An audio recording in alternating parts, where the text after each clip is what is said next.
If you saw us together, you'd never guess which one of us was broken.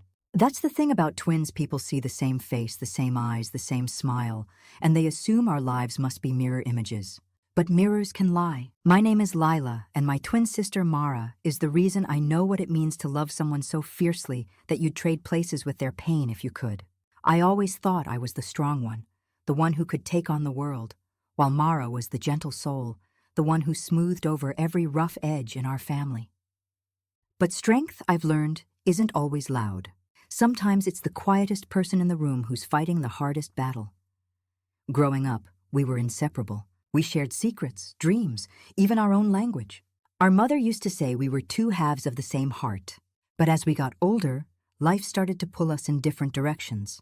I chased a career in the city, while Mara stayed in our hometown, marrying the man everyone thought was perfect for her. I remember the day she introduced me to Daniel, charming, successful, the kind of man who could light up a room with his smile. He made Mara laugh in a way I hadn't seen since we were kids. I wanted to believe she'd found her happy ending, but happiness can be a mask, and sometimes the people who seem the most put together are the ones falling apart inside. The first time I noticed something was wrong, it was just a flicker, a shadow in Mara's eyes when Daniel called her name, a tremor in her voice when she said she was just tired. I brushed it off, told myself I was imagining things. After all, Mara had always been sensitive, easily overwhelmed by stress. But the signs kept piling up. She stopped calling as often. When we did talk, she was careful, guarded, as if someone might be listening. At family gatherings, Mara played her part perfectly. She smiled, laughed at Daniel's jokes, and insisted everything was fine. But I saw the way her hands shook when she poured the wine, the way she flinched when Daniel's arm brushed hers. I started to pay attention to the little things, the long sleeves in summer, the way she avoided looking anyone in the eye, the excuses she made for every bruise, every missed event. "I'm just clumsy," she'd say, forcing a laugh. "You know me." I wanted to believe her. I wanted to believe that the sister I loved was safe, that the life she'd built was real.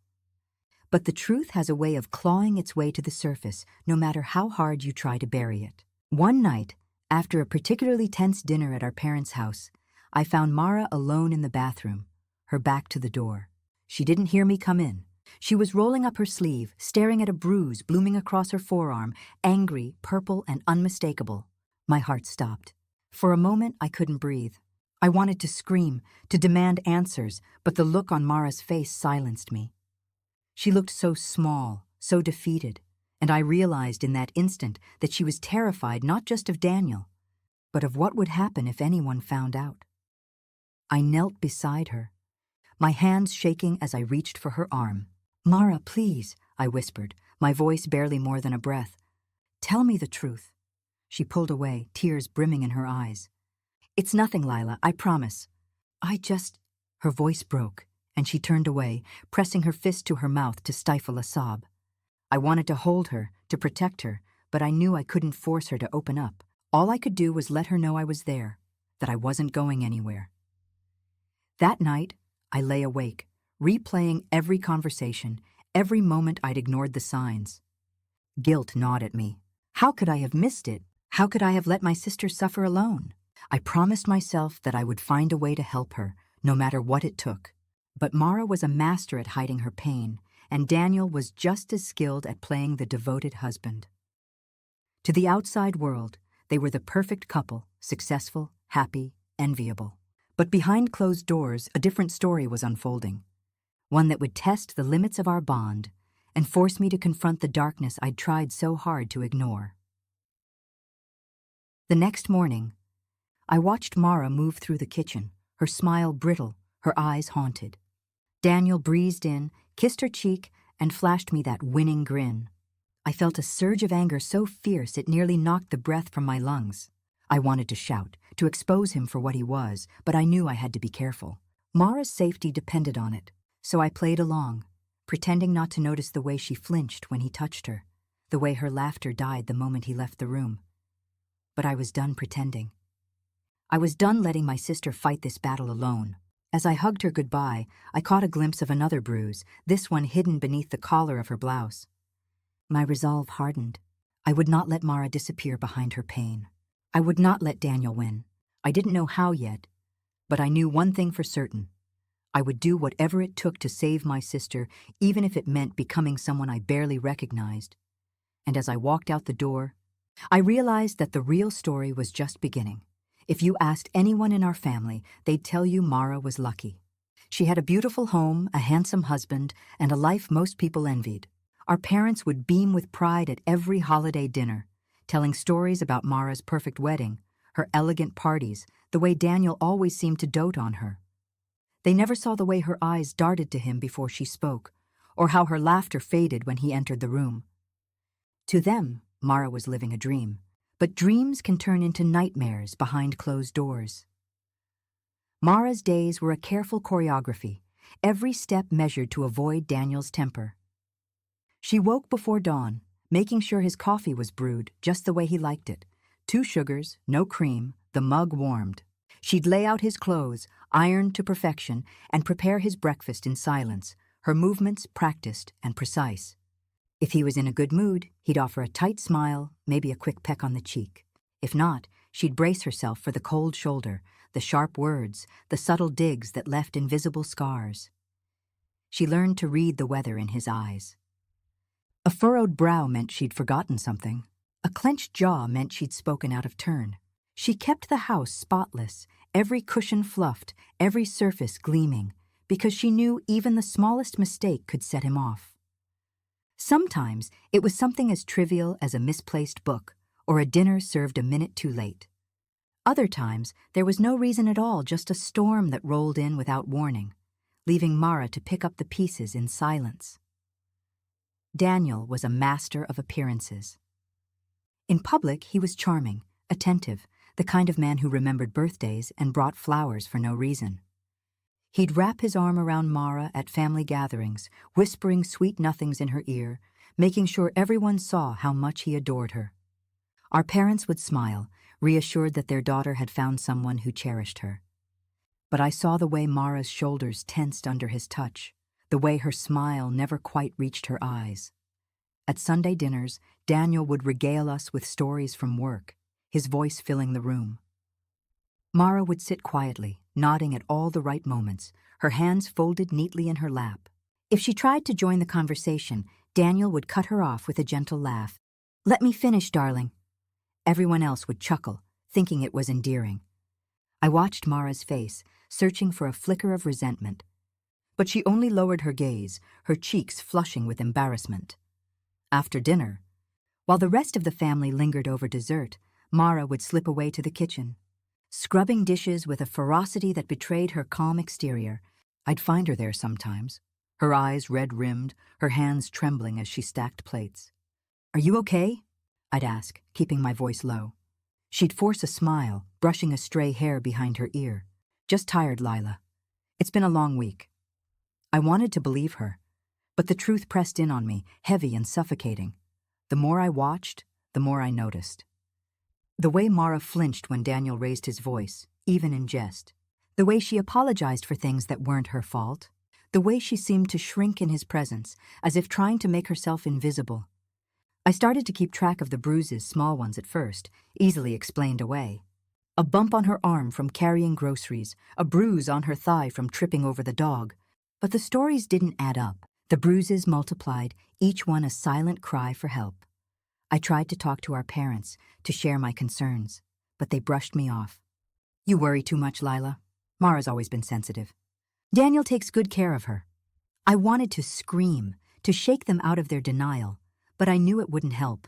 They saw what they wanted to see: a perfect marriage, a happy daughter. Anything else was unthinkable. Daniel made sure of it.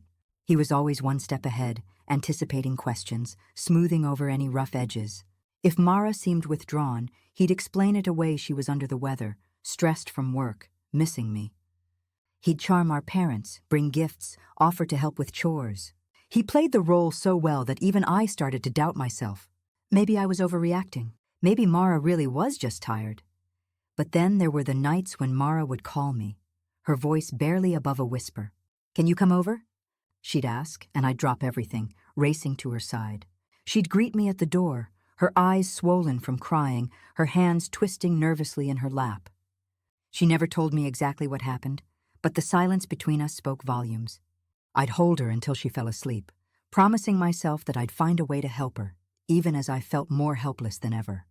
One evening, after a particularly tense family dinner, I caught Daniel's reflection in the hallway mirror. He was watching Mara, his eyes cold and calculating. When he noticed me, he smiled a slow, deliberate smile that sent a chill down my spine. In that moment, I realized he knew exactly what he was doing. He wanted me to see, to understand that he was in control. It was a warning, and I took it to heart. I started to keep a journal, documenting every bruise, every strange phone call, every time Mara seemed afraid. I researched domestic abuse, desperate to find a way to reach her. But Mara was trapped, not just by Daniel, but by her own fear and shame. She didn't want to burden anyone, least of all me. She believed she could handle it, that things would get better if she just tried harder. But I knew better. I saw the way she was fading, piece by piece, until the sister I loved was barely recognizable. I couldn't stand by and watch her disappear. I couldn't let Daniel destroy her. As I left her house that night, the weight of helplessness pressing down on me, I made a silent vow, my hands clenched into fists. I won't let this go on. It started with a text message, just 3 words. I need you. I dropped everything and drove through the night, my heart pounding with every mile. Mara's house was dark when I arrived, the only light spilling from the kitchen window. She was waiting for me at the table, her hands wrapped around a mug of tea that had long since gone cold. The sight of her so small, so fragile, made my chest ache. I wanted to gather her up, to promise her that everything would be okay. But I knew words weren't enough anymore. We sat in silence for a long time, the air thick with everything left unsaid. Finally, Mara spoke, her voice barely more than a whisper. I can't do this anymore, Lila. I'm so tired. She looked at me then, her eyes hollow with exhaustion and fear. I don't know how to get out. I reached across the table, taking her trembling hands in mine. You don't have to do it alone, I said, my voice steady even as my insides twisted with dread. We'll figure something out. Together.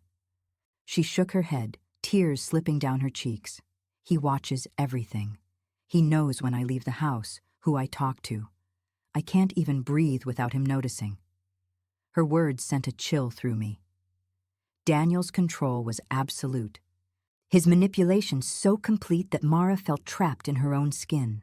But as I looked at her, something inside me hardened. I refused to let him win. I refused to let my sister disappear.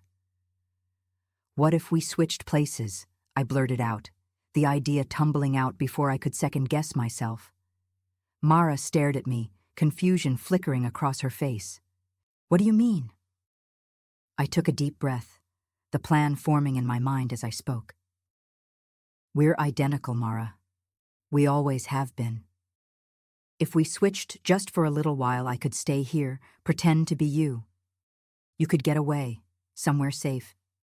I could gather evidence, record what he does, and finally show everyone what he's really like.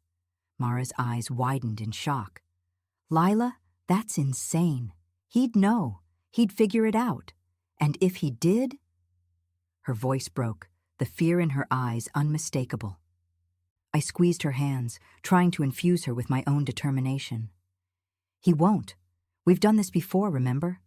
When we were kids, we'd switch places all the time. No one ever noticed. We can do it again. I'll study your routines, your mannerisms. I'll be careful, and you'll be safe, I promise. She pulled her hands away, wrapping her arms around herself as if trying to hold herself together. It's not the same, Lila. This isn't a game. If he finds out... She shuddered, unable to finish the thought. I leaned in, my voice fierce. If we do nothing, he'll keep hurting you. He'll keep getting away with it. But if we do this, we have a chance to stop him, to make sure he never hurts you or anyone else again. The room was silent, except for the ticking of the old clock on the wall. Mara stared at her hands, her breath coming in shallow bursts. I could see the war raging inside her, fear battling hope, despair fighting for space against the tiniest flicker of possibility. Finally, she looked up, her eyes shining with unshed tears. What if I mess it up? What if I can't pretend to be you? What if he finds me? I reached out, brushing a strand of hair from her face. You won't be alone. I'll help you every step of the way. We'll plan everything down to the smallest detail. You'll go to Aunt Ruth's place in the mountains. No one will think to look for you there. I'll check in every day. And if anything goes wrong, we'll have a code word. Something only we know. Mara nodded slowly, the first glimmer of hope lighting her face. Okay. But we have to be careful. He can't suspect anything. We will be, I promised. We'll practice. I'll learn your routines, your voice, everything. And you'll rest. You'll finally be safe. We spent the next few hours planning every detail. We made lists, what I needed to know, what she needed to pack, how we'd handle phone calls and texts. We rehearsed her daily schedule, down to the way she folded towels and the brand of tea she drank. I watched her closely, mimicking her gestures, her walk, her soft way of speaking. Mara corrected me when I slipped, her laughter, real laughter, breaking through the tension for the first time in months. But beneath the surface, fear simmered.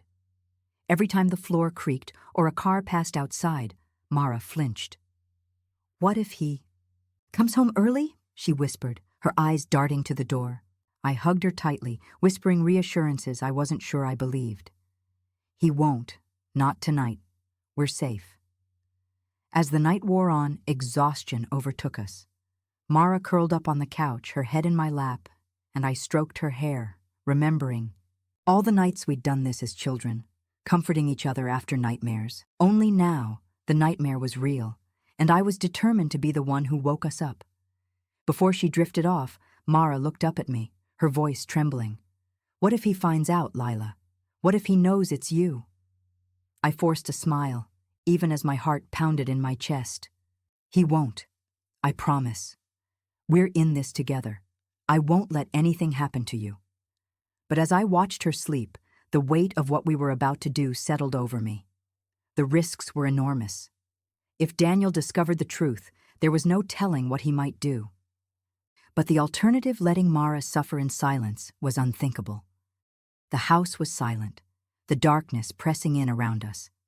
I sat awake, planning, worrying, hoping. Tomorrow, everything would change. Tomorrow, we would begin the most dangerous game of our lives. And as the first light crept through the window, I whispered into the quiet, what if he finds out? The question hung in the air, unanswered, as the night before the switch closed in around us. Morning arrived with a heaviness that pressed against my chest, every breath thick with anticipation and dread. The world outside Mara's window was still and gray, the kind of morning that felt suspended between two storms. I watched my sister as she packed the last of her things into a small overnight bag, just enough for a few days, just enough to disappear without raising suspicion. Her hand shook as she zipped the bag closed, her eyes darting to the clock on the wall. Daniel would be home soon, expecting breakfast, expecting Mara. We rehearsed our plan one last time, voices barely above a whisper. I would take her place, slip into her routines, answer to her name. She would leave through the back door, her car parked 2 blocks away, ready to take her to Aunt Ruth's cabin in the mountains. We'd covered every detail, but still, fear lingered in the air, thick and suffocating. Mara paused at the door, her hand trembling on the knob. Are you sure about this? She whispered, her voice raw with worry. I forced a smile, reaching out to squeeze her hand. I'm sure. Go, I'll handle everything here. She nodded, tears brimming in her eyes, and for a moment I saw the sister. I'd grown up with the one who used to chase me through fields, who laughed until she cried, who believed in happy endings. I hugged her tight, holding on as if I could shield her from everything that waited on the other side of that door. Text me when you get there, I whispered into her hair. She nodded, pulling away, her face set with determination. Be careful, Lila. He's not who you think he is.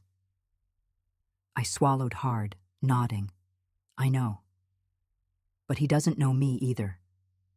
With one last look, Mara slipped out the door, her footsteps fading into the morning quiet. I stood there for a moment, listening to the silence, feeling the weight of her absence settle over me. Then I turned to face the day, my heart pounding as I stepped fully into her life. I moved through the house, mimicking Mara's every gesture, every habit. I made coffee the way she did, 2 sugars, no cream, set out Daniel's favorite mug, and laid out his clothes for work. My hands shook as I ironed his shirt, the hiss of steam loud in the stillness. I caught my reflection in the hallway mirror and forced myself to soften my features, to let go of the anger that burned in my chest. I had to be Mara, gentle, careful, invisible. The clock ticked closer to 8. My stomach twisted as I heard Daniel's car pull into the driveway. I took a deep breath, steadying myself, and moved to the kitchen just as the front door opened. Daniel's footsteps echoed down the hall, each one a reminder of the danger I was inviting into my life. He appeared in the doorway, his eyes sweeping over me with practiced indifference. "Morning," he said, his voice flat. I forced a smile, keeping my gaze low. "Good morning? Coffee's ready." He grunted, taking the mug from my hands, his fingers brushing mine. I fought the urge to pull away, to recoil from his touch. Instead, I busied myself with breakfast, moving through the motions I'd watched Mara perform 100 times. Daniel sat at the table, scrolling through his phone, barely glancing at me. I set his plate in front of him, careful not to meet his eyes. "You're quiet this morning," he said, not looking up. "Didn't sleep well?" I shook my head, keeping my voice soft. "Just a headache." "I'll be fine." He grunted again, already losing interest. As he ate, I studied him from the corner of my eye. He was handsome. In a cold, calculated way, every hair in place, every movement controlled. I wondered how many people had fallen for his charm, how many had missed the darkness lurking beneath the surface. I felt a surge of anger, hot and sharp, but I swallowed it down. I couldn't afford to slip, not now. After breakfast, Daniel left for work, barely glancing at me as he walked out the door. I watched from the window as his car disappeared down the street, my body sagging with relief. I texted Mara, my fingers trembling. "He's gone." "Are you safe?" Her reply came a few minutes later. "On the road. Love you." I closed my eyes, letting out a shaky breath. She was safe. For now. The rest of the day passed in a blur of anxiety and vigilance. I moved through Mara's routines, cleaning, organizing, answering texts from her friends with carefully chosen words. Every sound made me jump. Every shadow felt like a threat. I checked my phone constantly, waiting for updates from Mara, terrified that Daniel would come home early, that he'd notice something was off. But as the hours passed, something inside me shifted. The fear was still there, but beneath it, a new feeling began to grow courage. I was here for a reason. I was here to protect my sister, to gather the evidence we needed to end this nightmare. Every time I felt myself slipping, I remembered Mara's face as she walked out the door, her hope, her trust in me. I couldn't let her down. When Daniel returned that evening, the air in the house changed. He moved through the rooms with a predator's grace, his eyes sharp and searching. I kept my head down, answering his questions with quiet, careful words. But I could feel his gaze lingering on me, studying me, as if trying to solve a puzzle he didn't know existed. At dinner, he watched me more closely than usual. "You're different today," he said suddenly, his voice low. My heart skipped a beat, but I forced a laugh, shaking my head. "Just tired, I guess. It's been a long week." He didn't smile. Instead, he leaned back in his chair, his eyes narrowing. "You sure everything's okay?" The question hung in the air, heavy with suspicion. I met his gaze, forcing myself to hold steady. "I'm fine, Daniel, really." He stared at me for a moment longer, then shrugged, turning his attention back to his meal. But I saw the flicker of doubt in his eyes, the first crack in his carefully constructed world. As I cleared the dishes, my hands shook, adrenaline surging through me. The danger was real, closer than ever, but so was my resolve. I would not let him win. I would not let him hurt Mara or me. And as Daniel's suspicious glance lingered on my back, I knew the game had truly begun. The days that followed were a delicate dance, every step measured, every word weighed. I moved through Mara's world with a careful blend of caution and quiet rebellion, testing the edges of Daniel's control. Each morning, I woke before him, my nerves raw, my mind replaying every detail of Mara's routines.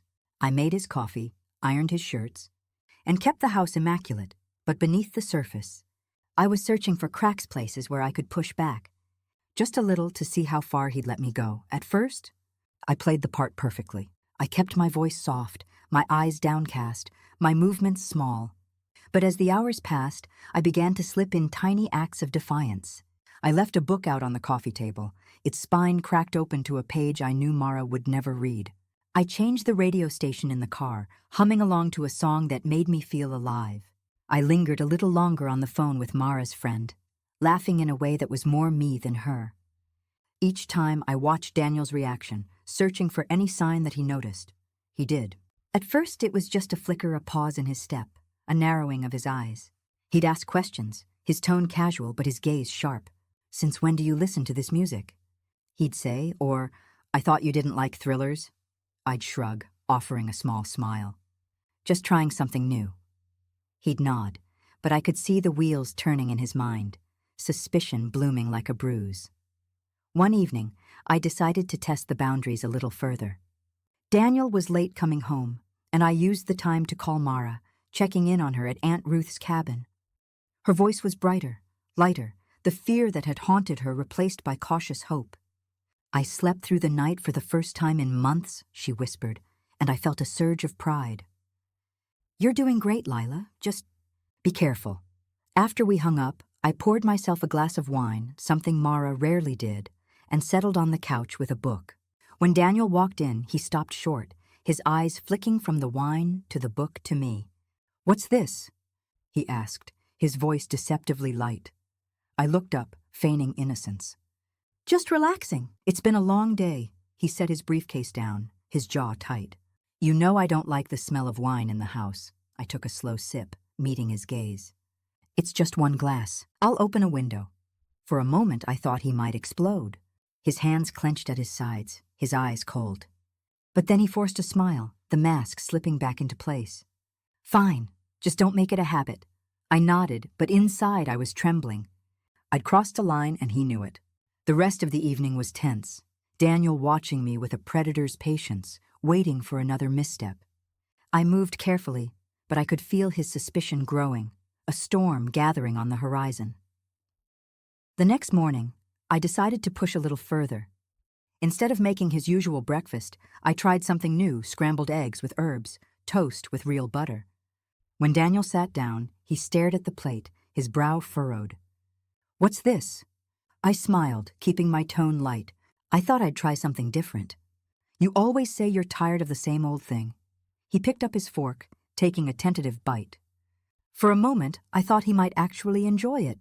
But then he set the fork down, his expression unreadable. "Don't do it again." "I like things the way they are," I nodded, biting back a retort. I could feel the tension coiling between us, every interaction a test, every word a risk. But I refused to back down.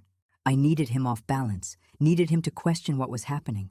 The more unsettled he became, the more likely he was to slip up, and the more evidence I could gather. That afternoon, I found a hidden drawer in his office, tucked behind a stack of old files. Inside were documents, bank statements, receipts, things Mara had never mentioned. I snapped photos with my phone, my hands shaking. This was what we needed: proof of his lies, his secrets. But as I closed the drawer, I heard footsteps in the hallway. My heart leapt into my throat. Daniel appeared in the doorway, his eyes narrowing. "What are you doing in here?" I forced a smile, holding up a stack of bills. "Just paying some bills. I thought I'd help out." He stared at me for a long moment, his gaze searching. "You never come in here." I shrugged, trying to appear casual. "I guess I'm just bored." He didn't move, didn't speak. The silence stretched between us, thick and suffocating. Finally, he turned and walked away, but I could feel his suspicion burning in the air behind him. That night, as I lay in bed, I replayed every moment, every word. I was getting bolder, and Daniel was getting closer to the truth. The danger was real, and I could feel it closing in around me. But I couldn't stop now. Mara was counting on me. The next day, the tension reached a breaking point. Daniel came home early, catching me off guard as I was on the phone with Mara. I scrambled to end the call, my heart racing. "Who was that?" he demanded, his eyes sharp. "Just Mom," I lied, forcing a smile. She wanted to check in. He stared at me, his suspicion clear. "Let me see your phone." Panic surged through me, but I handed it over, praying he wouldn't notice the recent call. He scrolled through my messages, his brow furrowed. For a moment I thought he'd found it. My breath caught in my throat, but then he tossed the phone back to me, his lips pressed into a thin line. "Don't keep secrets from me, Mara. You know I don't like that." I nodded, my hands shaking. "I won't." He left the room, but I could feel his eyes on me, watching, waiting. He was starting to notice.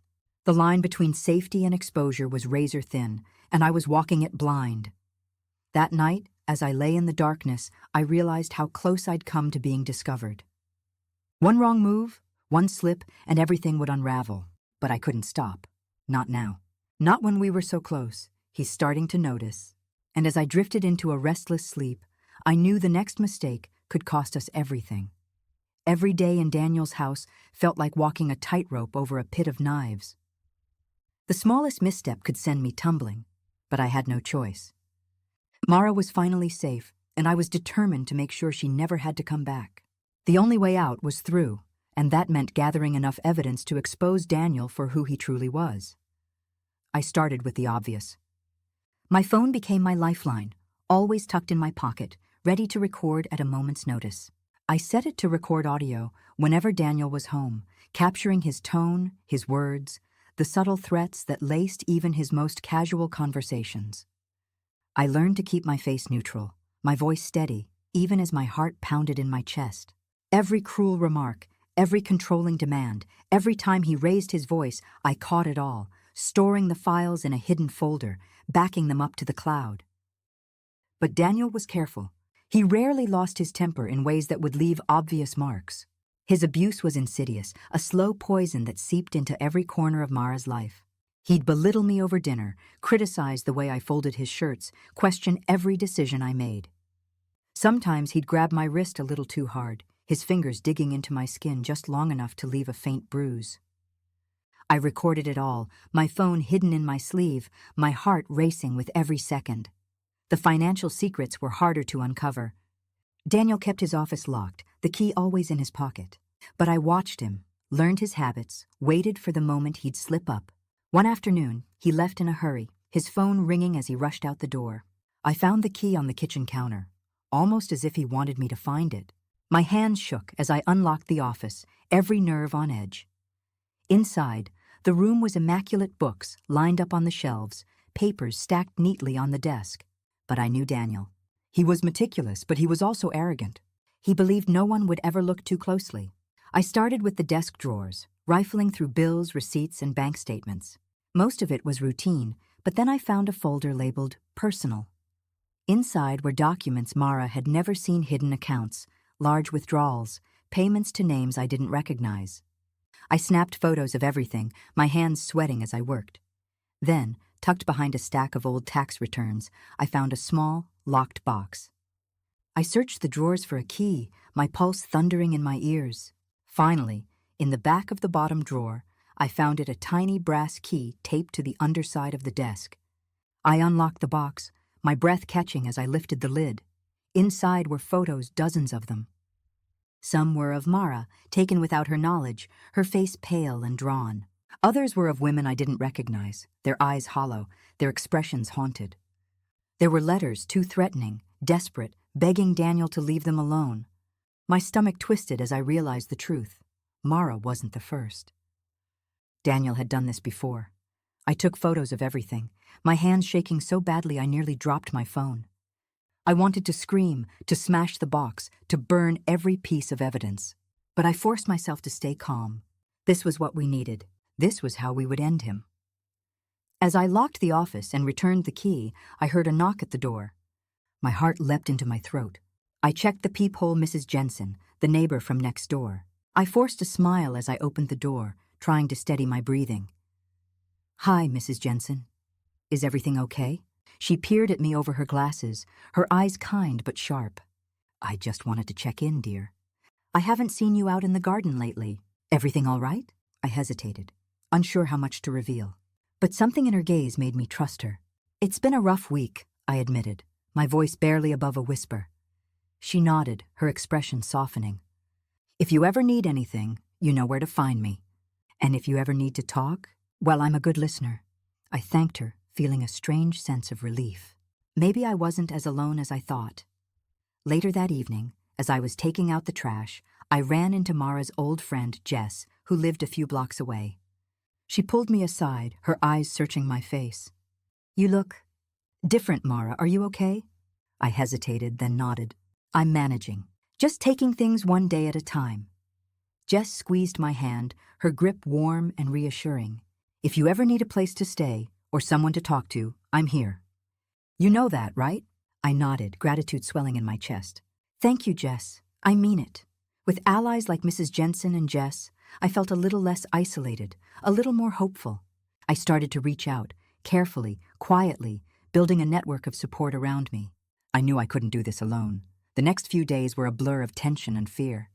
Daniel grew more suspicious, his questions sharper, his gaze lingering on me a little too long. I kept recording, kept gathering evidence, but the risk was growing.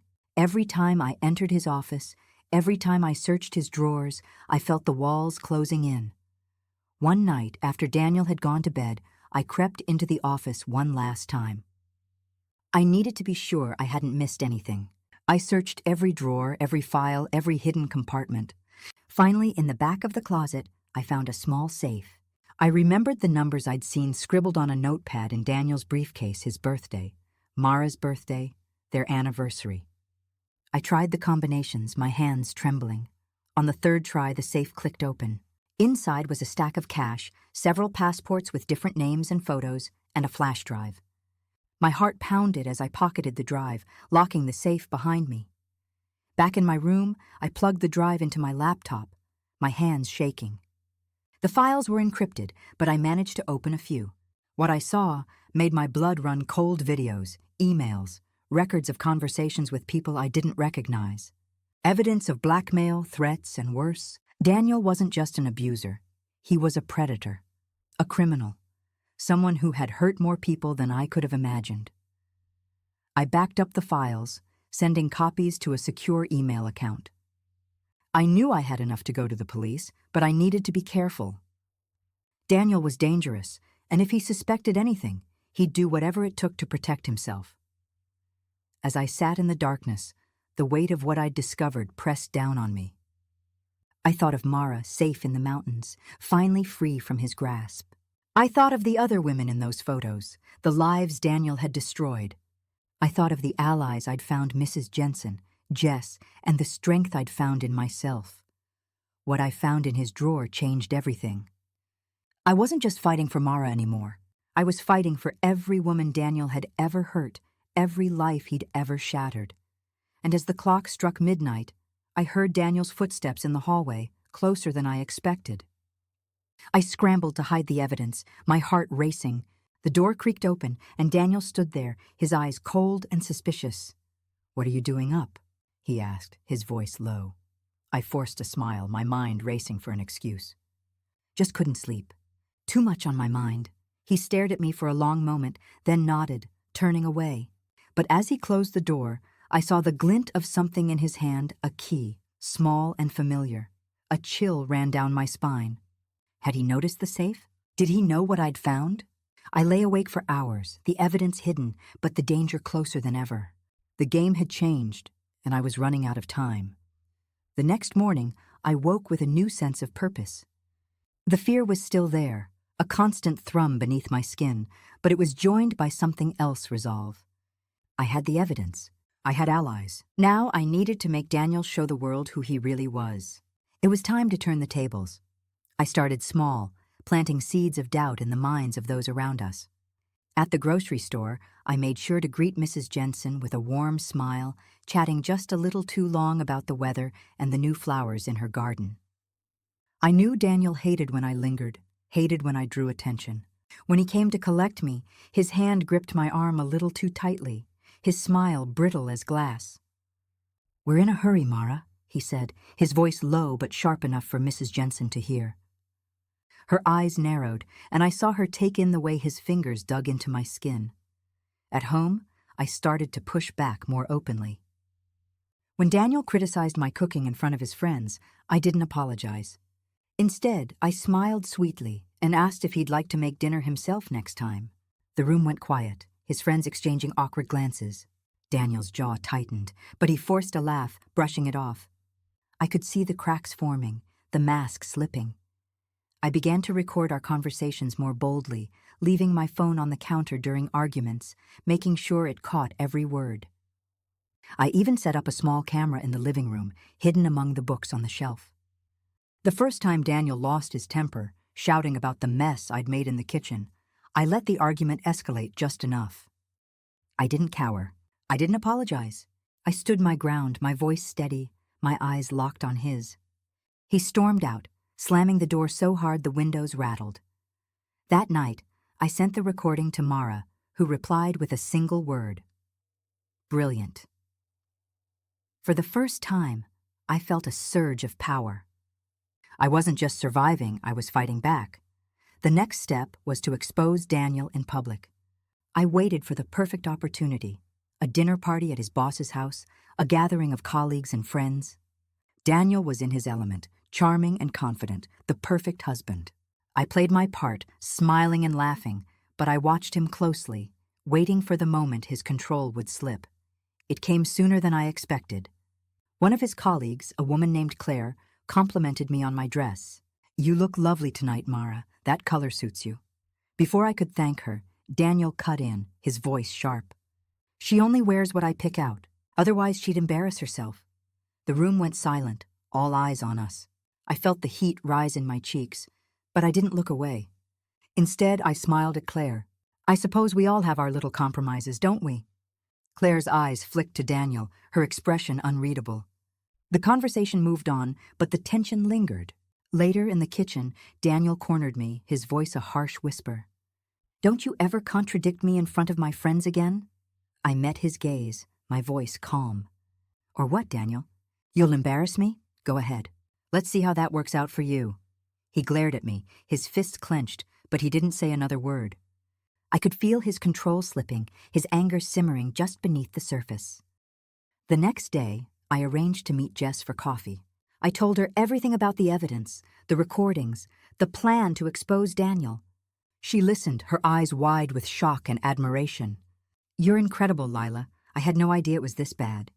Whatever you need, I'm here." With Jess on my side, I felt stronger than ever. We devised a plan. I would invite Daniel to a charity event at the community center, a place where everyone knew us. Jess would be there, along with Mrs. Jensen and several other neighbors. I would provoke Daniel, just enough to make him lose his temper in front of witnesses.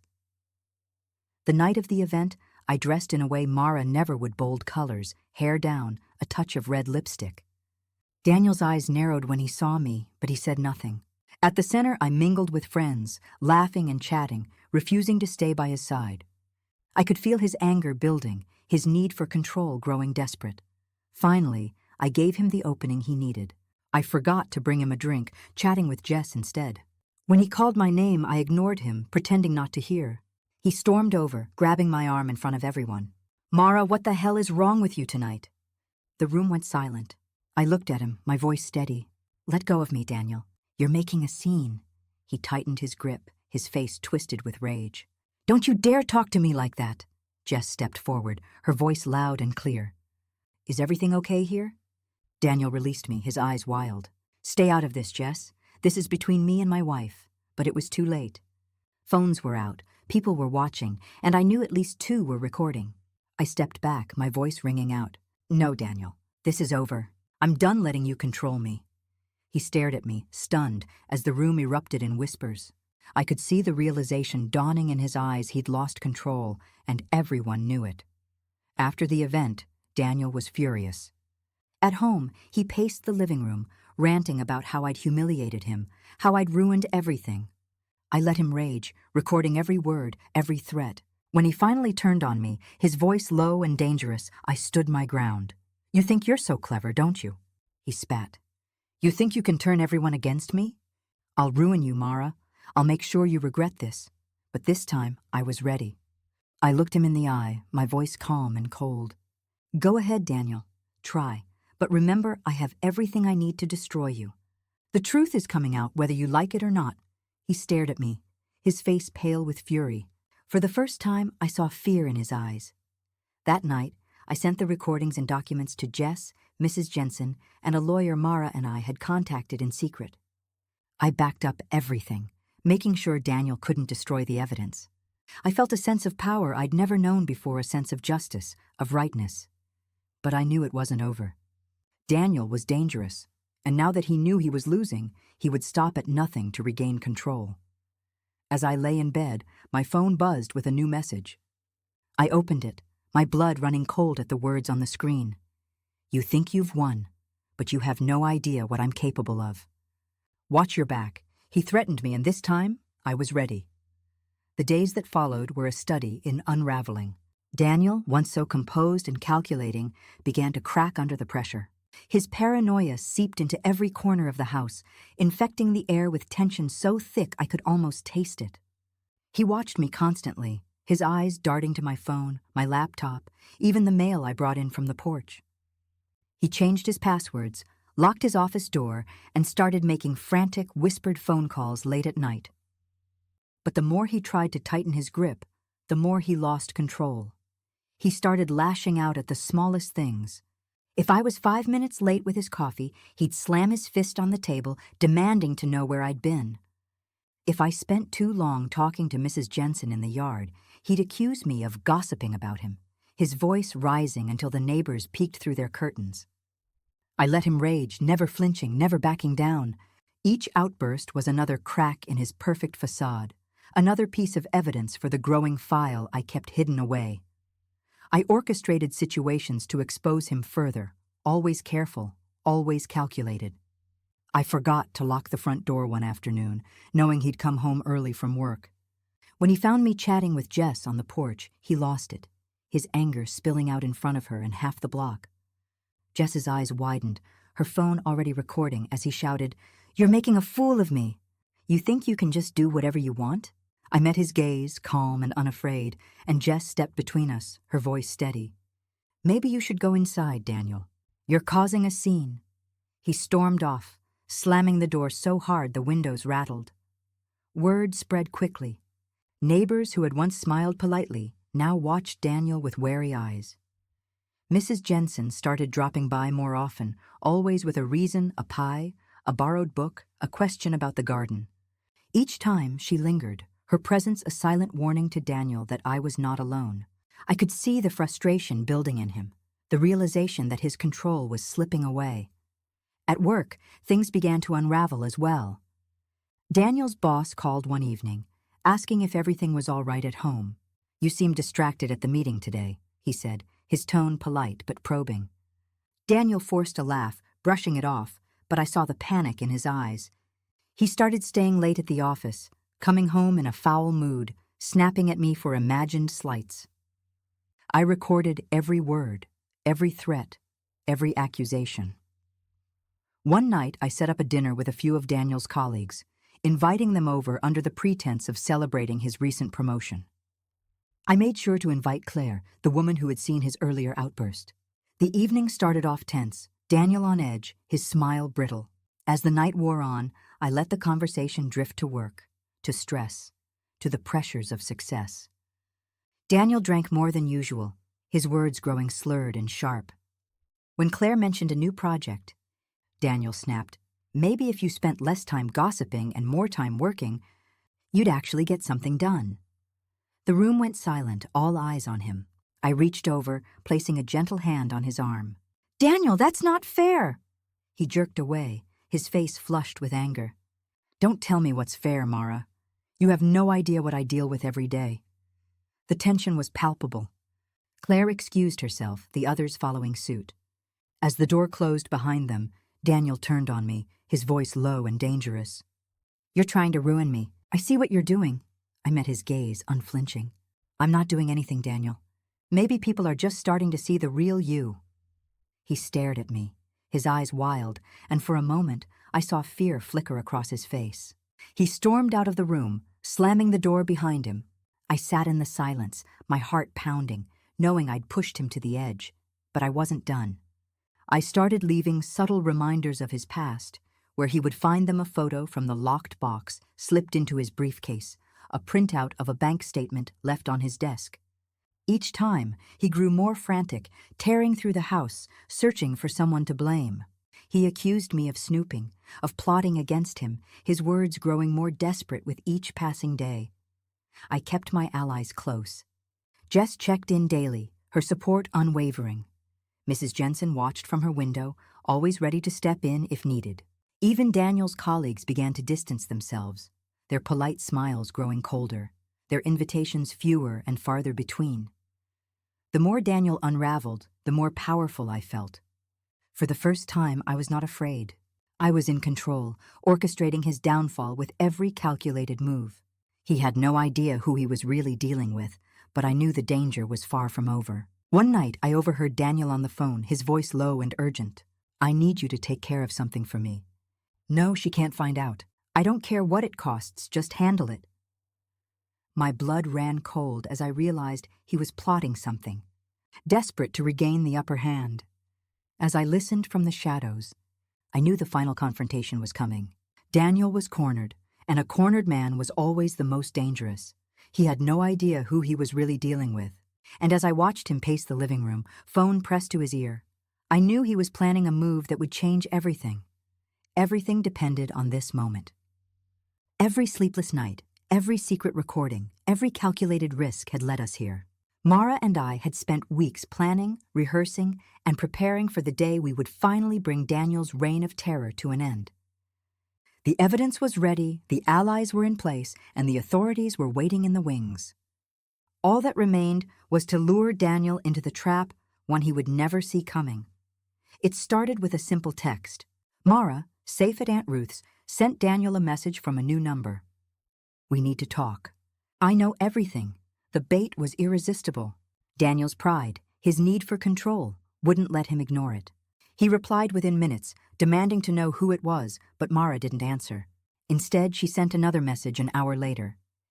"Meet me at the house tonight, alone, or I go to the police." Meanwhile, I set the stage at home. Jess and Mrs. Jensen were already there, hidden in the guest room with their phones ready to record. Our lawyer, Ms. Patel, waited in her car down the street, ready to call the police at the first sign of trouble. I checked the cameras one last time, making sure every angle was covered. My heart pounded in my chest, but I forced myself to stay calm. This was it. There was no turning back. As dusk settled over the neighborhood, I paced the living room, rehearsing my lines. I wore Mara's favorite sweater, the one Daniel always complimented, and left my hair down, just as she would. Every detail mattered.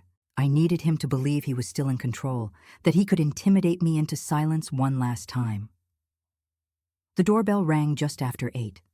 I took a deep breath, steeling myself, and opened the door. Daniel stood on the porch, his face a mask of fury and desperation. He pushed past me without a word, stalking into the living room. "Where is she?" he demanded, his voice low and dangerous. I closed the door behind him, my hands steady. "She'll be here soon." "Sit down, Daniel." He glared at me, his eyes wild. "Don't play games with me, Mara. I know what you've been doing. You think you can turn everyone against me? You think you can ruin my life?" I met his gaze, unflinching. "No, Daniel. You did that all by yourself." He laughed, a harsh, bitter sound. "You're nothing without me. You always have been. You need me?" I let the silence stretch, watching him pace the room. Every movement was being recorded, every word captured. Jess and Mrs. Jensen listened from the guest room, their phones ready. Ms. Patel waited for my signal. Daniel's anger simmered, boiling over as he realized I wasn't afraid. "You think you're so clever, don't you? You think you can outsmart me? I know things about you, Mara. Things that would destroy you." I shrugged. my voice calm. Go ahead, Daniel, tell me. Tell everyone. He stopped, uncertainty flickering across his face. For the first time, I saw doubt in his eyes. He was used to fear, to submission, to control. But tonight, I gave him none of it. The minutes ticked by, tension coiling tighter with every second. Daniel's phone buzzed another message from Mara's number. I'm almost there. Don't do anything stupid, he cursed, throwing his phone onto the couch. This is your last chance, Mara. Call her off. Tell her to stop, I shook my head. It's too late for that. He lunged at me, grabbing my arm, his grip bruising. You don't get to decide when this ends. I do, I didn't flinch. Instead, I looked him in the eye, my voice steady. Let go of me, Daniel. You're making a mistake. He hesitated, his grip loosening just enough for me to pull away. I stepped back, putting distance between us. You're not in control anymore. Everyone knows what you've done. There's no one left to protect you, he sneered, but I saw the fear in his eyes. You're bluffing. No one would believe you over me, I smiled, cold and certain. We'll see. At that moment, Jess emerged from the guest room, her phone held high. It's over, Daniel. We have everything we need. Mrs. Jensen followed, her face set with determination. We've seen enough. The police are on their way. Daniel's face went white. He looked from me to Jess to Mrs. Jensen, realization dawning. You set me up, he whispered, his voice trembling. I nodded.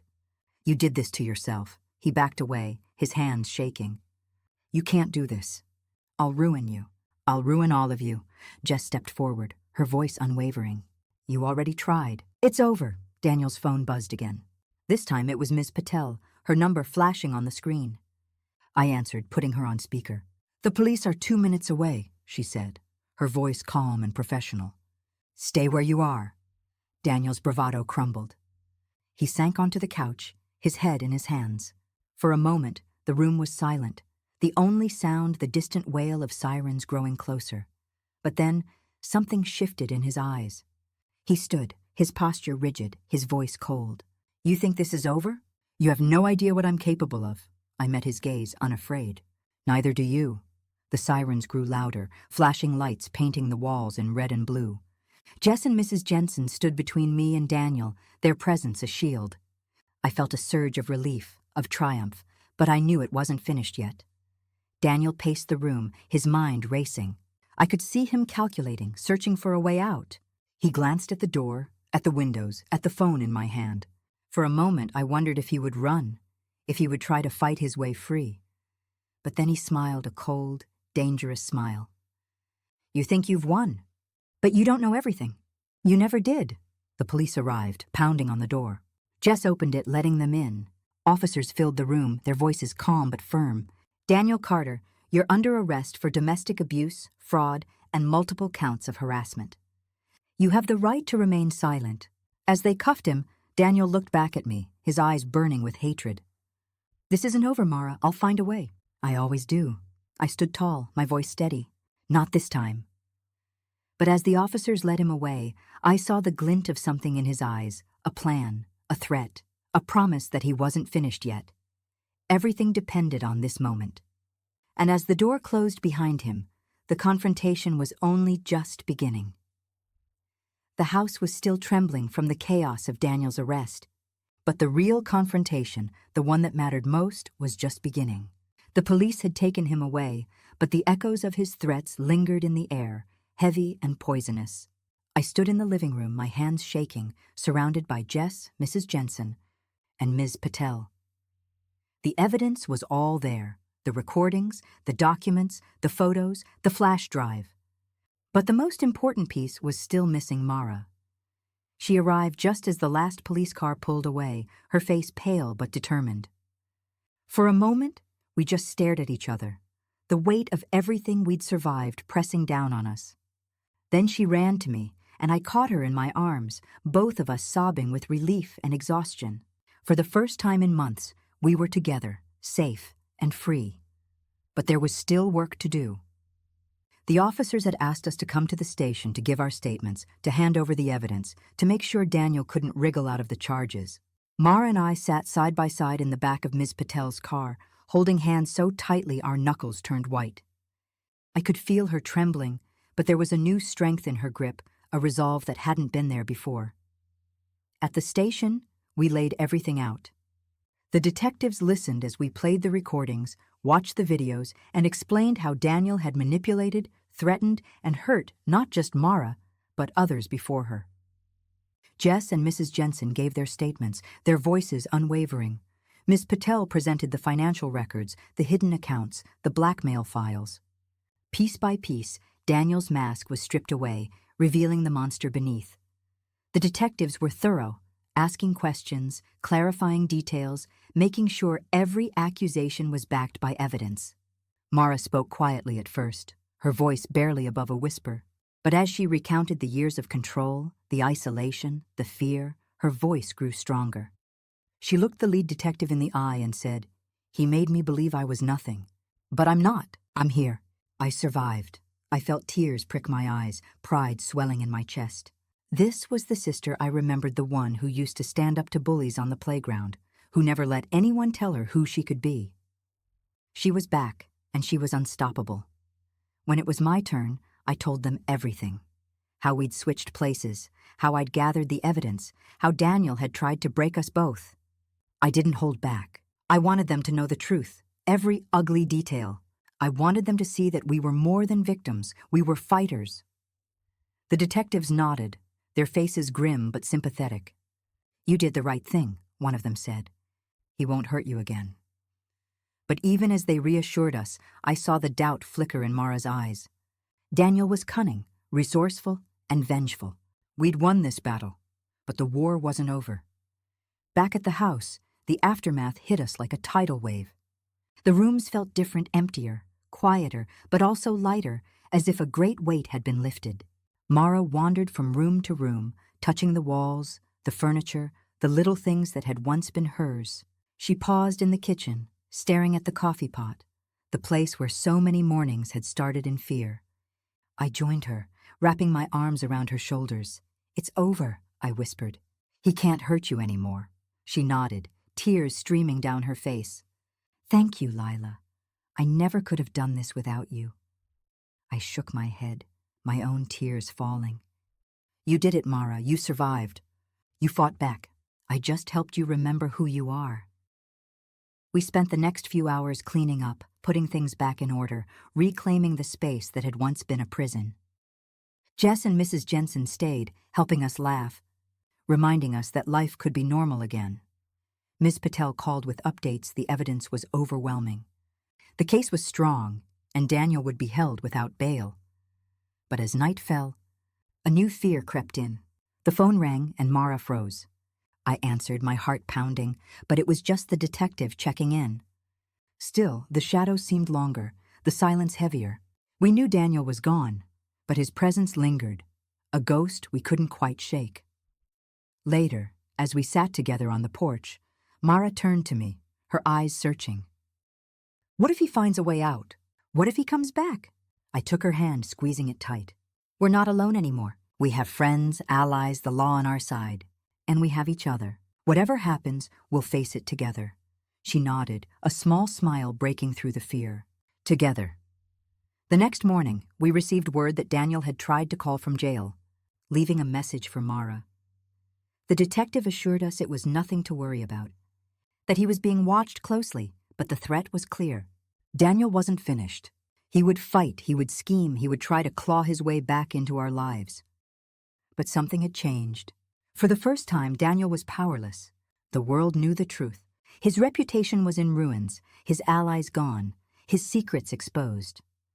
Mara and I stood side by side, stronger than ever, our bond unbreakable. As the sun rose over the quiet street, I looked at my sister and saw not the broken woman Daniel had tried to create, but the fierce, resilient soul I'd always known. We had faced the darkness together, and we had won. But as we watched the world wake up, we knew our story wasn't finished. There would be more battles, more challenges, more shadows to face. But we were ready. Daniel was gone, arrested and removed from our lives, but the scars he left would take time to heal. We would face the future together, whatever it held. And somewhere, in the back of my mind, I knew Daniel was still out there, plotting, waiting for his chance. But this time we were ready for him. This time we were stronger. The showdown was over, but the story was far from finished. The days after Daniel's arrest blurred together, a strange mix of relief and rawness. The house was quieter, but the silence was uneasy, as if the walls themselves were waiting for the next storm. Mara and I moved through the rooms like survivors picking through the wreckage, trying to remember what life had felt like before fear became our constant companion. The news spread quickly. By the end of the week, our small town was buzzing with rumors and half-truths. Headlines splashed Daniel's name across every local paper. Respected businessman arrested in domestic abuse scandal. Neighbors who had once waved from their porches now watched us with wide, uncertain eyes. Some offered casseroles and awkward hugs, while others crossed the street to avoid us, as if our pain might be contagious. Our parents arrived the day after the story broke, their faces drawn and pale. Mom hugged Mara so tightly she nearly squeezed the breath from her, whispering apologies for not seeing the truth. Dad stood in the doorway, his hands shaking, unable to meet our eyes. "I should have protected you," he said, his voice cracking. Mara forgave them, but I could see the guilt lingering in their eyes, a shadow that would take time to fade. Family gatherings became tense, every conversation circling back to Daniel. Some relatives blamed Mara, whispering that she should have left sooner, that she'd embarrassed the family. Others rallied around us, their support fierce and unwavering. The contrast was stark love and judgment, compassion and blame, all tangled together in a web we couldn't escape. Mara struggled most with the whispers. She avoided the grocery store, the post office, even the park where we used to walk as kids. "Everyone's looking at me," she said one morning, her voice small. "They all know." I tried to reassure her, but I felt it too, the weight of their stares. The questions they were too afraid to ask. Jess and Mrs. Jensen became our lifelines. Their friendship a steady anchor in the chaos. Jess fielded calls from reporters, turning them away with a sharp word and a slammed door. Mrs. Jensen brought over tea and stories from her own past, reminding us that survival was possible, that healing was slow but real. But Daniel's shadow lingered. Even from jail, he found ways to remind us he wasn't finished. Anonymous emails arrived in Mara's inbox, filled with threats and accusations. Strange cars idled outside the house late at night, their headlights cutting through the darkness. Once, a brick was thrown through the front window, shattering glass across the living room floor. The police responded quickly, but the message was clear. Daniel still had friends, and he still wanted control. The public scandal grew. Reporters camped outside our house, snapping photos and shouting questions. "Did you know about the other women? How long was the abuse going on? Do you feel responsible for his downfall?" Mara refused to answer, her silence a shield. I stood by her side, my anger simmering. We were not the villains in this story, no matter how much the world wanted to twist it. Our lawyer, Ms. Patel, worked tirelessly, filing restraining orders and pressing charges against Daniel's accomplices. She reassured us that the case was strong, that Daniel would stay behind bars, but I saw the worry in her eyes. "He's resourceful," she warned. "Don't let your guard down." At night, Mara and I lay awake, listening to the creaks and groans of the old house. Sometimes she cried, her sobs muffled by her pillow. Other times we talked for hours, sharing memories, hopes, and fears. "Do you think we'll ever be normal again?" she asked one night, her voice trembling. I didn't have an answer. The scars Daniel left weren't just physical, they were woven into the fabric of our lives, shaping every thought, every dream. I wanted to believe we could be free, that we could build something new from the ashes. But the fear was always there, lurking in the shadows. The town's support was a patchwork. Some people sent cards and flowers, their words kind and encouraging. Others left hateful notes in our mailbox, blaming us for Daniel's downfall, accusing us of lying, of seeking attention. The contrast was jarring, a reminder that not everyone wanted the truth. Through it all, Mara grew stronger. She started therapy, meeting with a counselor who specialized in trauma. She joined a support group, sharing her story with other survivors. Slowly, she began to reclaim her life, one small victory at a time. She went back to the park, to the grocery store, to the places that had once felt like prisons. Each step was a battle, but she fought it with quiet courage. I found my own healing in helping her, in standing up to the whispers and the stares. I started writing again, pouring our story onto the page, hoping that sharing it might help someone else. Jess encouraged me, reminding me that our voices mattered, that our pain could become power. But Daniel's reach was long. One evening, as Mara and I sat on the porch watching the sunset, my phone buzzed with a new message.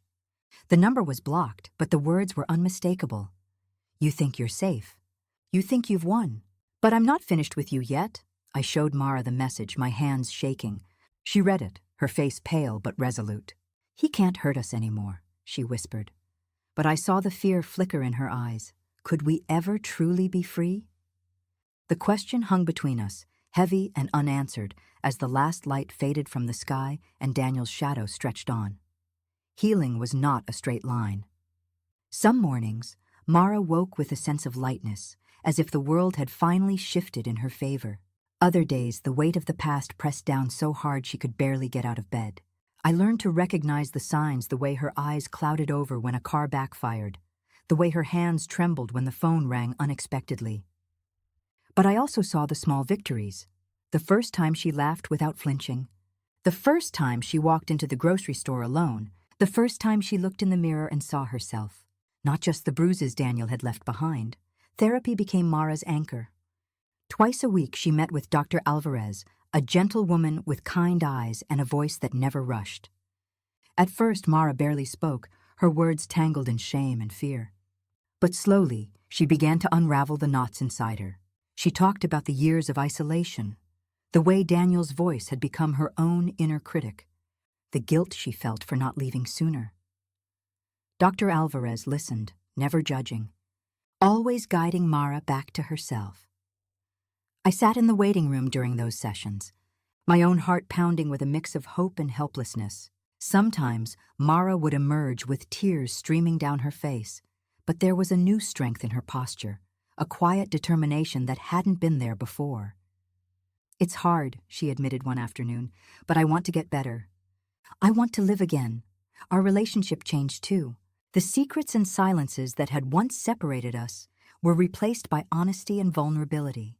We talked late into the night, sharing memories from our childhood, dreams for the future, and the fears that still haunted us. Mara apologized for pushing me away, for hiding the truth, for making me carry the burden of her pain. I apologized for not seeing the signs sooner, for not fighting harder, for the moments when I doubted her. We learned to forgive each other and ourselves. It wasn't easy. Guilt lingered, a stubborn shadow that refused to let go. Mara worried that she'd never be able to trust again, that every kindness was just a mask for something darker. I worried that I'd never be able to protect her, that the world was still full of dangers I couldn't see. But hope crept in, quiet and persistent. We celebrated the small things. A meal cooked together, a walk in the park, a night spent watching old movies and laughing until our sides ached. Jess and Mrs. Jensen remained by our side, their friendship a constant reminder that we were not alone. Even our parents, once so lost in their own guilt, began to heal, their love for us growing stronger with every passing day. Mara's support group became a lifeline. She met other women who had survived, who understood the language of fear and the slow, stubborn work of rebuilding. They shared stories, offered advice, and cheered each other on through setbacks and triumphs. Mara found comfort in their strength, and in turn, she became a source of hope for others. If I can survive, she told them, so can you. I found my own healing in writing. I poured our story onto the page, capturing the pain and the hope, the darkness and the light. I sent the first draft to a local magazine, unsure if anyone would care. To my surprise, they published it, and soon messages began to pour in, women thanking us for our honesty, for giving them the courage to speak out, for reminding them that healing was possible. Still, doubts lingered. There were nights when Mara woke from nightmares, her body shaking with fear. There were days when I caught myself checking the locks 3 times before bed, just in case. The scars Daniel left were deep, but they were no longer the only story we told ourselves. One afternoon, as we sat on the porch watching the world go by, Mara turned to me, her eyes clear and bright. "Do you think I'll ever be able to love again?" she asked, her voice soft but hopeful. I squeezed her hand, smiling. I think you already do. You love yourself. You love me. That's where it starts. She nodded, a small smile tugging at her lips. Maybe you're right. Maybe it's not about forgetting what happened, but about choosing to move forward anyway. As summer turned to fall, new opportunities began to appear on the horizon.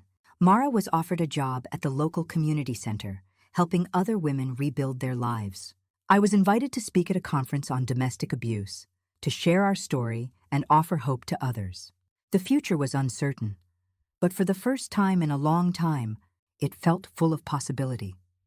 We stood together on the porch, the sun setting in a blaze of gold and pink, and I realized that trust-like healing was something we built one day at a time. The past would always be a part of us, but it no longer defined us. We were more than our scars. We were survivors, sisters, and most of all, we were free to hope again. As the evening breeze carried the promise of change, I looked at Mara and saw not just the woman who had suffered, but the woman who had chosen to rise. And somewhere in the distance, a new chapter waited, ready to be written. The world felt different now, wider, brighter, as if the air itself had changed. Mara and I woke each morning to sunlight streaming through the windows, no longer dreading the day ahead.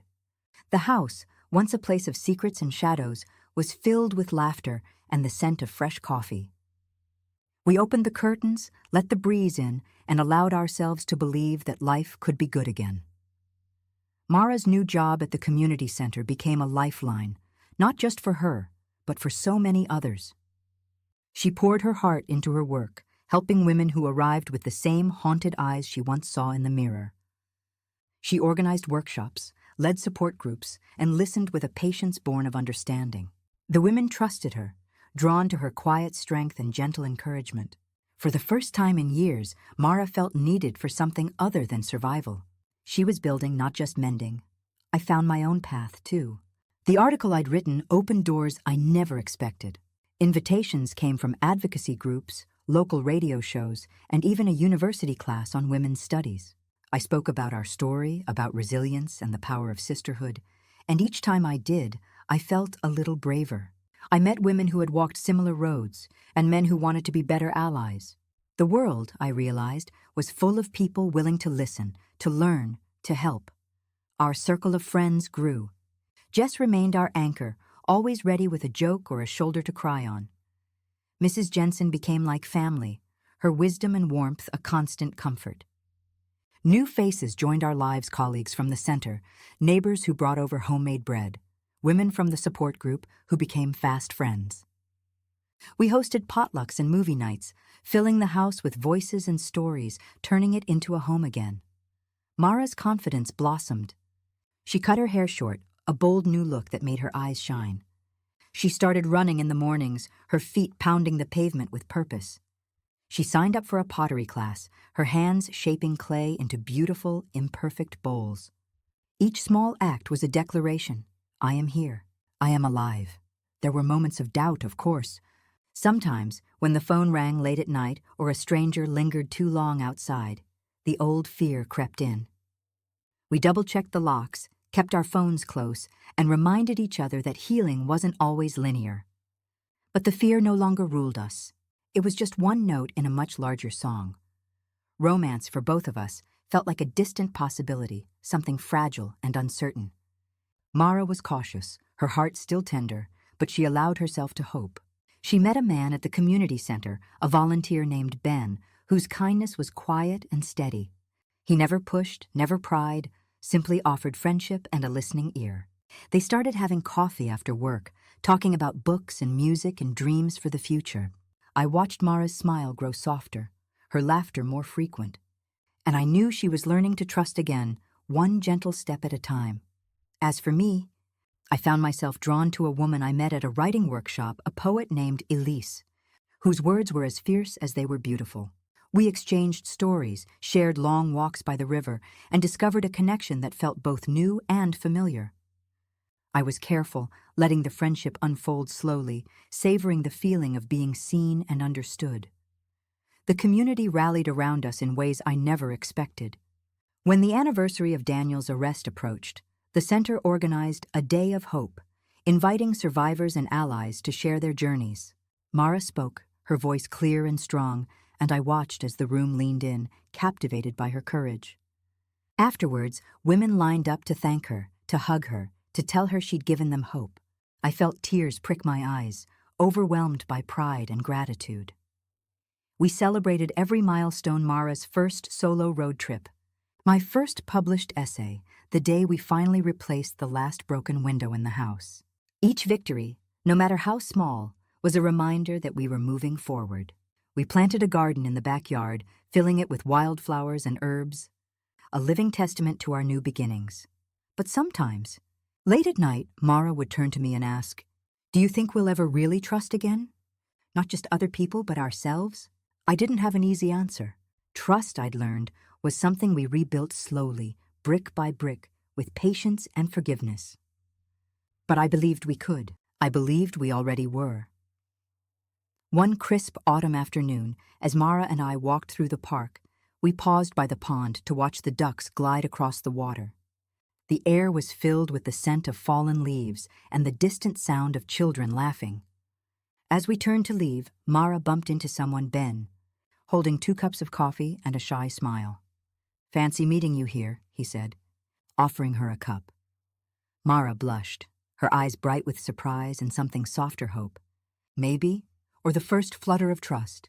I watched as they fell into easy conversation, their laughter mingling with the breeze. As I stood there, the sun warm on my face, I realized that new beginnings weren't about forgetting the past, but about choosing to believe in the future. We had survived the storm. Now, we were learning to dance in the sunlight. And as Mara and Ben walked ahead, their voices drifting back to me, I felt a quiet certainty settle in my heart. The world was still full of uncertainty, but it was also full of possibility. And somewhere, just around the corner, a new chapter was waiting to begin. Looking back, it's hard to believe how far we've come. There are days when Mara and I still wake up startled, half expecting to find ourselves back in that old life, shadows pressing in, hope just out of reach. But then we see the sunlight streaming through the windows, hear the laughter echoing in our home, and remember, we made it out. We survived, and more than that, we grew. Our journey wasn't easy. There were moments when we doubted ourselves, when the weight of guilt and fear felt too heavy to bear. There were nights when Mara's nightmares returned, and days when I wondered if we'd ever truly be free of Daniel's shadow. But every time we stumbled, we found a way to stand up again together. We learned that healing isn't about erasing the past. It's about facing it, naming it, and refusing to let it define us. Mara found her strength in vulnerability, in sharing her story with others who understood. I found mine in writing, in turning pain into purpose.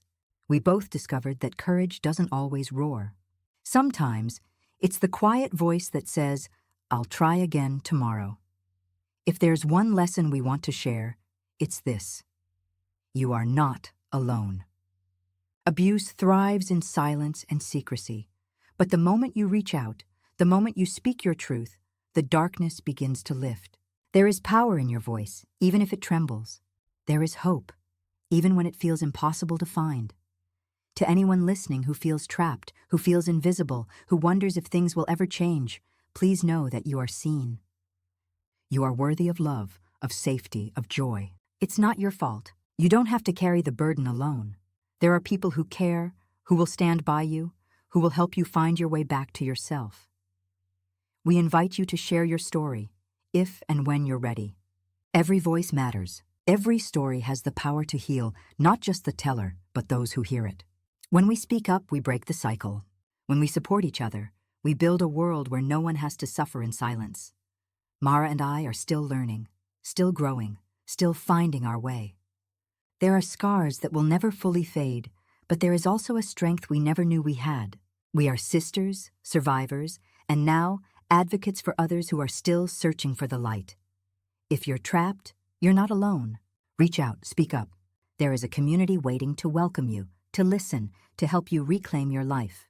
Healing is possible. Freedom is possible. And together, we can create a future where every woman knows her worth and her power. Thank you for listening to our story. We hope it gives you courage, hope, and the reminder that even in the darkest times, you are never truly alone. The seasons changed, and with them so did we. Mara and I built new routines, new dreams, and a new sense of peace that once felt impossible. The house that had witnessed so much pain became a place of laughter, music, and quiet mornings spent in the garden. We filled it with friends, with hope, and with the promise that our past would never define our future. Mara thrived in her work at the community center, her compassion and strength inspiring others to find their own voices. She became a mentor to women just beginning their journeys out of darkness, offering not just advice, but genuine understanding. I watched her stand before a room full of survivors, her story no longer a source of shame, but a beacon of hope. She was living proof that healing was possible, that freedom could be claimed.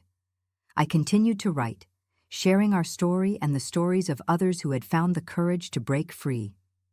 Each letter, each message from someone touched by our journey reminded me that the ripple effect of truth and compassion is endless.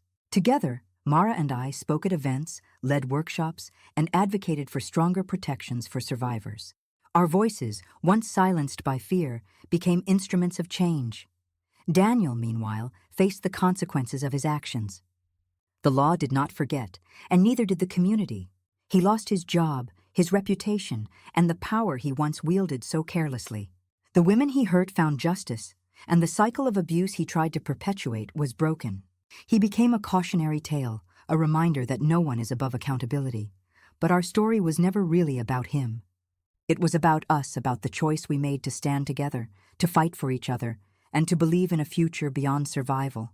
We learned that freedom isn't just the absence of fear, but the presence of possibility. It's the laughter shared over morning coffee, the comfort of a hand held in the dark, the joy of watching wildflowers bloom in a garden we planted ourselves. We chose each other and freedom.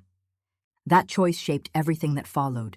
We chose to trust again, to love again, to open our hearts to new friendships and maybe one day, new love. We chose to forgive ourselves for the years lost and to celebrate every day gained. The future is not without its shadows, but we face them with open eyes and open hearts.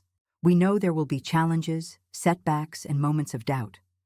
But we also know that we are not alone. We have each other, our friends, and a community that believes in second chances. As we look ahead, we do so with hope. We are not just survivors, we are builders, dreamers, and advocates. We are proof that the cycle can be broken, that healing is real, and that every woman has the right to choose her own future. If you are reading this and wondering if you can ever be free, let our story be your answer. You can. You are stronger than you know, and you are never alone. This is the future we choose, one of courage, connection, and endless possibility. And it's a future we wish for you too.